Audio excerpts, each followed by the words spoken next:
Welcome to the Narcissist Slayers, a podcast focusing on recovery from narcissistic abuse. I'm your co-host, Hope J. And I'm your co-host, Lynn Catalano. And we are both survivors of narcissistic abuse. I am also an attorney working with survivors of narcissistic abuse and the founder and president of the Center for Hope of Western New York. I'm an attorney, a narcissistic abuse coach, and the author of Wrecking Ball Relationships: How to Identify, Live With, or Leave the Narcissist in Your Life. Learn more about me at lynncatalano.com. At the Center for Hope, we offer hope, help, and healing from narcissistic abuse. We are a nonprofit organization with a mission to provide legal advocacy, mental health support, financial advisement, and holistic healing services to help you down the path from victim to survivor. You can find out more about our services by checking out our website, centerforhopewny.org. And please follow us on all platforms of social media, Facebook, Instagram, Twitter, and LinkedIn at Center for Hope WNY for helpful information about recovery from narcissistic abuse. Welcome back to the Narcissist Slayers. I'm your co-host, Hope J. And I'm your co-host, Lynn Catalano. And today we have as our guest, Gina Phillips, the Certified Divorce Financial Analyst with the Center for Hope of Western New York. Welcome, Gina. Thank you for having me today. So before we get started with some really important information that I know everybody is just dying to hear today, I'd like to just share with you that the Center for Hope of Western New York is having a fundraiser in the month of December. It's our second annual Beacon of Hope fundraiser. And Lynn, can you share with our audience what the Beacon of Hope fundraiser is about? Sure. Thank you. I think that when anyone is in a toxic relationship, we're looking for that beacon of hope. We're looking for our lighthouse in the storm. And you know, a lighthouse is a metaphor that represents a beacon of hope as it guides the way for ships at sea. But in any kind of toxic relationship, it's critical that you find these amazing, non-judgmental people who will listen and express empathy for what you're enduring and shine a light on the path to healing. So every year at the holiday season, we think about this beacon of hope specifically. And so this year, we are launching this campaign again. So please contribute and be that beacon of hope for so many people out there in the darkness of a toxic relationship, and make a donation to the Center for Hope. We are a 501c3. Everything is tax deductible, and you will help someone in need. Thank you so much, Lynn. And this year we are raffling off beautiful lighthouse photos. We each have one under our chairs. We're gonna hold it up for the people who are on the video.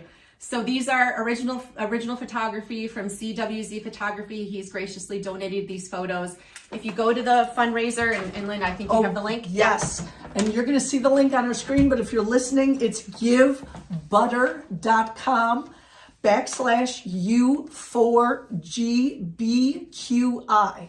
And you can also find the link on our website, centerforhopewny.org. The raffle tickets are $20, and all of the money that we raise is going to be used to fund our programming to help survivors of narcissistic abuse. Wonderful. Okay. All good. All right. So with that, we're going to begin our discussion today with Gina Phillips. So Gina, can you just tell our audience a little bit about who you are and what you do? So I'm a certified divorce financial analyst. So I help people that are going through the marital transition process truly understand their finances. And I have an accounting degree. I have over 25 years experience, but personally I experienced my own divorce during the financial crisis of 2008. And I saw a lot of my friends really not understanding all the finances related to their marriage.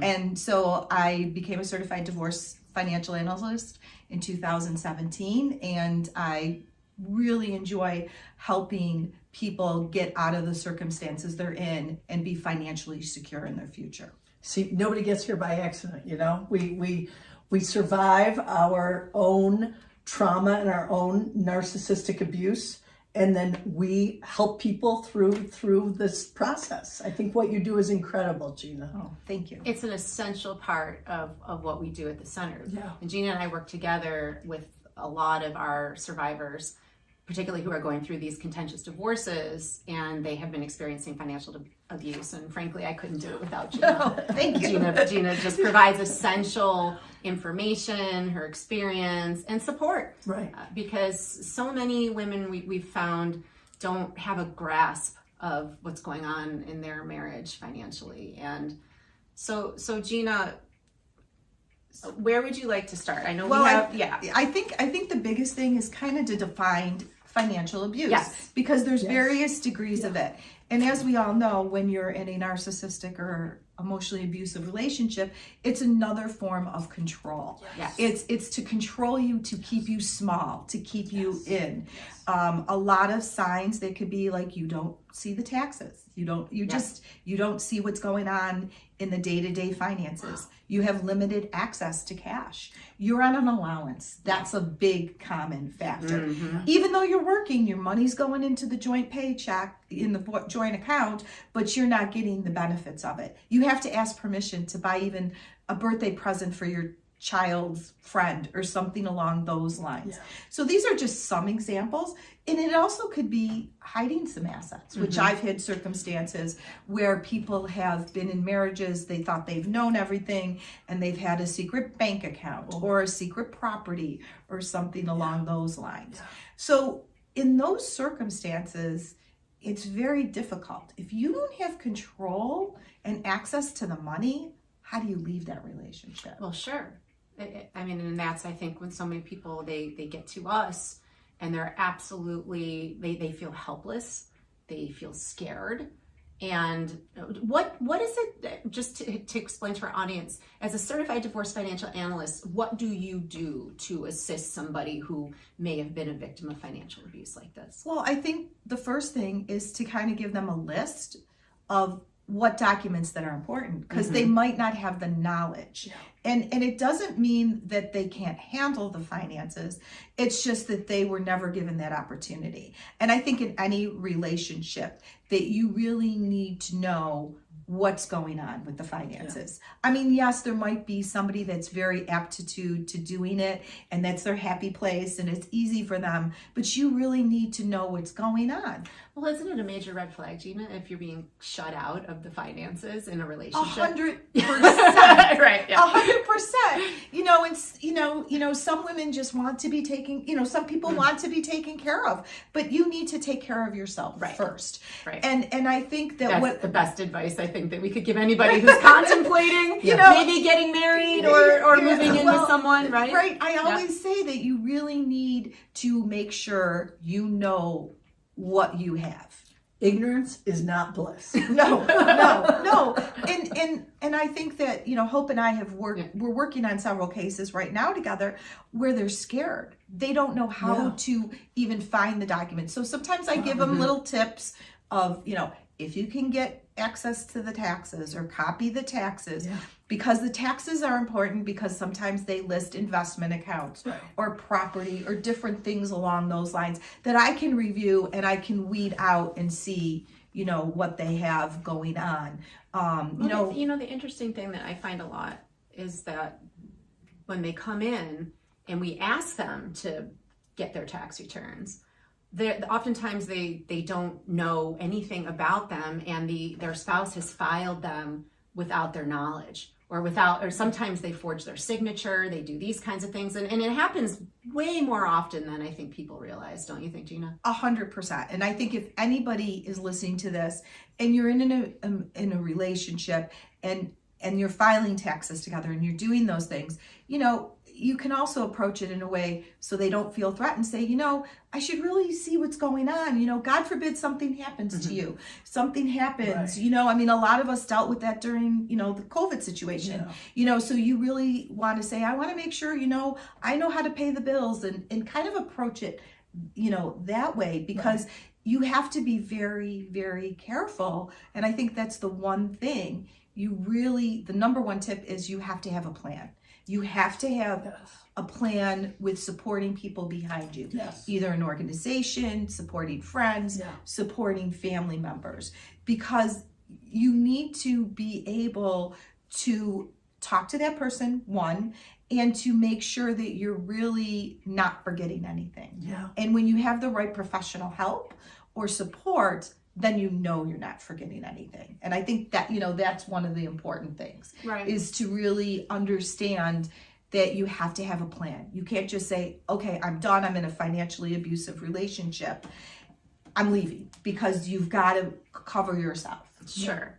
So, I mean, ideally, a person would have this knowledge at the beginning of a relationship and throughout a relationship. But oftentimes, I think what we find is it's the end of the relationship when we get to know these people, when they're trying to get out of the marriage, right? Right. So we're going to talk about kind of some of the things that you would recommend to a person who's been in a relationship like this, and what steps that they should take to prepare themselves to leave a relationship like this. Right, because you have to prepare yourself.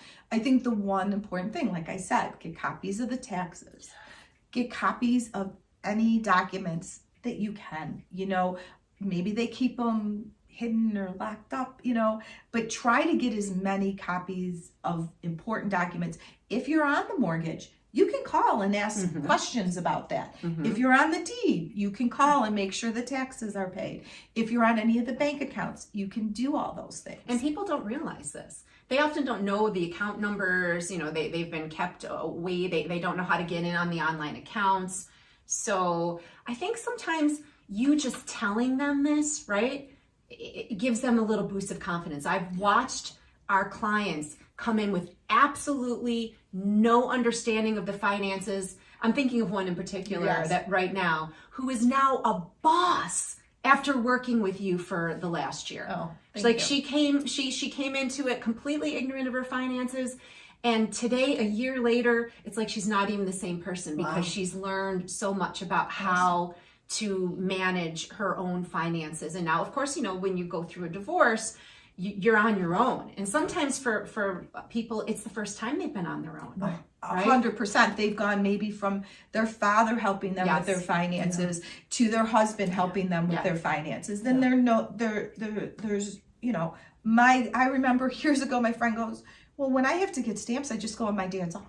And I'm like, you know what I mean? It was a typical, it sounds strange, but that's, some people aren't fiscally and no finance, and some are overwhelmed by it. I have a couple of friends that, like, I start talking finances with them and they just get this blank stare and they're like, I don't want to talk about it. And I'm like, it's very stressful. And I just, sometimes it's harder to talk about finances than other aspects of your life. And this is important. You can have so much control over your own life if you are aware of your finances. Can I just say, because you're right, this is a very emotional topic for people. People don't realize it, but money is a very emotional topic for people. And one of the ways we don't really focus on this a lot, but financial abuse, it really is not dissimilar to all the other types of abuse, because in the end, it's about power and control. And how much more power do you have over a person than if you have control over all of the money? And it even could be a small aspect of the money too. Right. And you would think that, if you make, they have this big house and they have all this stuff and you think they're okay, but that doesn't mean that one's not controlling the other. Right. We've seen it in all financial levels. And a lot of times when they're in a financially abusive relationship, there's also credit cards and that are taken out, or loans that are taken out in the other person's name. So one of the other first things, one step is check. Get a credit check. They're free. You can do it. Get a credit check. Just see what's out there. And it's important to have your own credit. Yes. I mean, you want to make your own credit in life and everything else. I mean, it's not just at all stages of your life. Make sure you have that, because we're dealing with a lot of people that are in their mid-50s that have been married 25, 30 years. And some of the women have been stay-at-home moms and they've supported the husband in the household, but they don't know where to start. They don't know the little things and the nuances. So I think it's very, very important when you're in these circumstances to gather as much information as you can. I think there are times that it's easier to be unaware. I can just tell you from my experience, I had a client who had 3 children, and the husband was definitely a malignant narcissist. He happened to be a cheater and a gambling addict as well. And he had opened credit cards in all of their names. The children's names. The children's names Mm-hmm. and the wife. And he had blindly made her, and I say blindly, this was a choice, sign this, sign this. And it was the second mortgage on their home. And so by the time they got divorced, her credit was in the toilet, and she owed all this money, and the kids' credit was in the toilet. The kids are adults. I mean, don't forget, like, all the same characteristics that when we talk about other types of abuse. So impression management, right? Yeah. These guys want to look successful, but they're often living off of credit, right? Yes. They're often doing, buying expensive Smoke and things that they mirrors. can't Yes. afford, Yes. and they're dragging you down with them. Yeah. Right? Right. So by the time that you kind of realize and the bubble is burst and you're on the other side of it and you're like, I was living an illusion. Yes. And what do I do now? So let's turn to Gina. You came up with some three steps to leave this type of relationship, and Right. you put a lot of thought into this. Right. Yeah. So I'd like for you to share, if you want to just kind of take a look at this, but if you could go through the steps and kind of talk about, Right. Well, I think the first step, like we talked about, is to make sure you have the support and a plan in place. You can't just say, one day I'm done and I have to leave. Right. You have to have that plan in place. Yes. There's a lot of organizations that can help you, that can support you in this circumstance and everything. Yeah. And you need to make sure you educate yourself in that process. Yes. To make sure, if you're not aware of what a savings account is compared to a line of credit or whatever, there's so much information out there to look on yourself, on YouTube, on Google, and all that stuff, and educate yourself. Because I think that's the most important thing. Because sometimes you think that you're in a situation yourself, and there's more people out there than you realize that are in a similar situation. Yeah. And then the second step is to make sure you gather, like I said, all those documents. If you can't make copies, we all have cell phones, take pictures, send them to a trusted friend. If you do obtain copies, give them to a trusted friend or a family member. And it might take you a period of time to gather this information. You bring up a really good point, because if you're still living with your abuser, or you're in a situation where there's been physical domestic violence, you absolutely want to make sure that you have your own copies of these documents. A lot of times you can access this stuff online, but sometimes there's things that go back, a ways that you're going to want in the context of your divorce. And I had a client recently who had gathered a lot of those documents, and she had them and she kept them in a briefcase in her bedroom.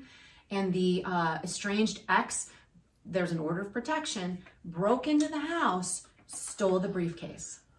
So she's like, she called me and she was just beside herself. What do I do now? Because some of these documents were not replaceable. Wow. So this is a really good tip to people.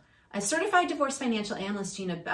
Of course, Gina's available. If you live in New York. In New York, yes. I focus on New York because it's what I'm familiar with. But certified divorce financial analysts are all over the country. Yes, they're all over the country. We're certified through the IDFA, and you can look up one in your local area because they would have the expertise in your state, because every state is different on how we process divorces and everything. Okay. So it's very important, and tell me if I'm forgetting anything with the documents and everything, but I think it's very important to make sure you have copies of the documents, have it in a trust, and if you give them to your lawyer, give them to somebody like me. Yeah. I mean, there have been situations where we had one of the clients that anytime she got anything, she copied me. Yeah. And I just kept copies of all that stuff, and then when her husband gave us the discovery, we had something to compare it to. Yeah. Do you know what I mean? Right. So there were things that she was aware of and things she questioned, and she really educated herself. So the important thing is to get the documents.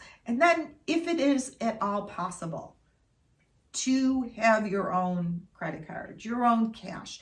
And I know Hope can give a little more insight if you're in a marriage on what what you can and can't do, but to have just a little bit of cash to get started, to pay your therapist, to pay someone like me, to get the retainer going. And I know it might be difficult. I mean, I know it might be difficult. Sometimes people do odd jobs that are cash based. Sometimes, people, do different things to just get that extra cash and put it in a secure place. Like Hope just said, it might not be secure in your house. Right. Bring it to a trusted friend. Right.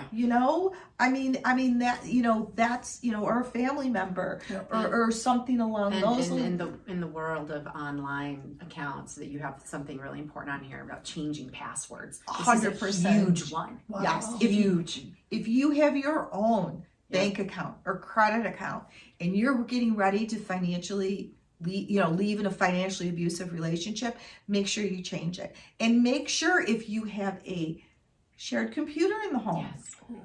Because we they could be tracking you, or if you have, I had one client that create a new email account. Yes, create a new email account, that you don't tell them about. I had one client, because of how cars are tracked and everything, she wanted to walk to meet me at a coffee shop just so she didn't know her husband didn't know and was tracking her. But this is real stuff when you're dealing with an abuser. It is. And it's so hard because you want to help these people, and it's hard because they're scared. And a lot of times, I've had several people that said, oh, I can't believe I let it get this far. But you know what? You're in an abusive relationship, and you really need to take a step back. And if you reach out to professional people, they should be able to help you and guide you on the right direction. Yeah. So in moving toward financial independence, you have here about developing a long-term financial plan. How would you advise people to do that? Well, I think the biggest thing, people don't like the word budget. I like to use the word cash flow. Okay. So you kind of want to see what all is coming in for your income and expenses. And I always tend to do this at the end of the year, so it's kind of perfect timing. You look at all your monthly subscriptions. Am I still using that gym membership that I'm paying $5 for? Those little things can add up. Or is it an online streaming thing that I'm not using anymore? Or is it like I was still paying for my son who's graduated 2 years ago's Wall Street Journal, and it took me forever to cancel that. And I know it's not much, but it's those little things. So to really have a full picture of income and expenses, and you can't forget anything. If you have a dog, if you enjoy to get a massage or need a massage a month, you need to accurately account for all those things. And I think that's the biggest thing. People get overwhelmed, and you need to cut back and live frugally, but it's very difficult this nowadays. Rent is so expensive, groceries are so expensive, and things along those lines. But I think when you have a clear picture of what your income is and what your expenses are, and then especially when you're in a divorce situation, and depending on your long term of marriage, if you haven't worked outside of the home, there's only so long you get child support and maintenance or alimony. You really need to have a plan for when that ends. And kind of see, some people try to stay in a house that they can't afford. Some people, you have to take a good hard look. And we had a circumstance like that with one of our clients about trying to stay in something they can't afford. And I think that helps you get financially independent. And you might need to take a step back. But that'll help you move forward and truly understand your finances. I think that's really important, because people sometimes get attached to things, and it's very, very difficult to let things go, particularly like the marital residence and things of that nature. We have, a lot of times dealing with the emotion of that. But I always tell my clients, and I'm sure that you guys do too, that what's most important is not the house. It's you and your relationship with your kids. So wherever you are, as long as you're healthy and free from this abusive relationship, and your kids are with you, which is, we are, that's what we're here for, is to help you to get to that goal. Your kids don't care where you're living. They don't. They just care about being with you. So, and I think that's an important, because sometimes the narcissist will take it down a level yeah, for the kids. yeah, Oh, I'll only pay for your car if you stay at my house. yeah. Oh, there's so much. That's, You know, or I'll only pay for your college if you go to this school. Or yeah, you know, and and don't think that it's not going to continue. By the way, just like every Right. other form of abuse, Yes. financial abuse will continue. They will bring you back to court. You're going to find yourself likely in and out of child support court, things of that nature.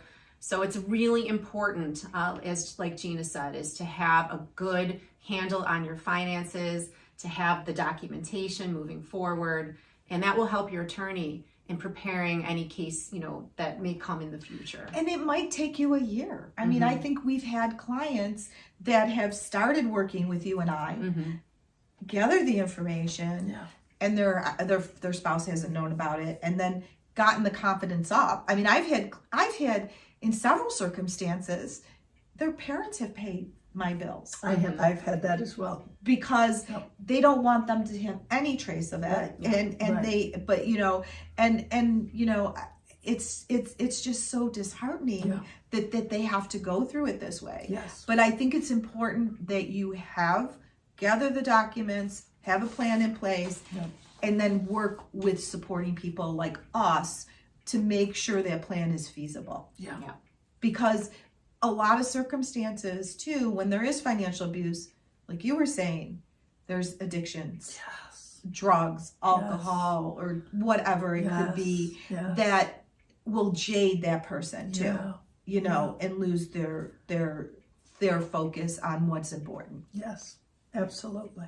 Well, Gina, thank you so much for all of this really important information, especially as we're kind of going into the holidays. I think that this is a really apropos time to be talking about this.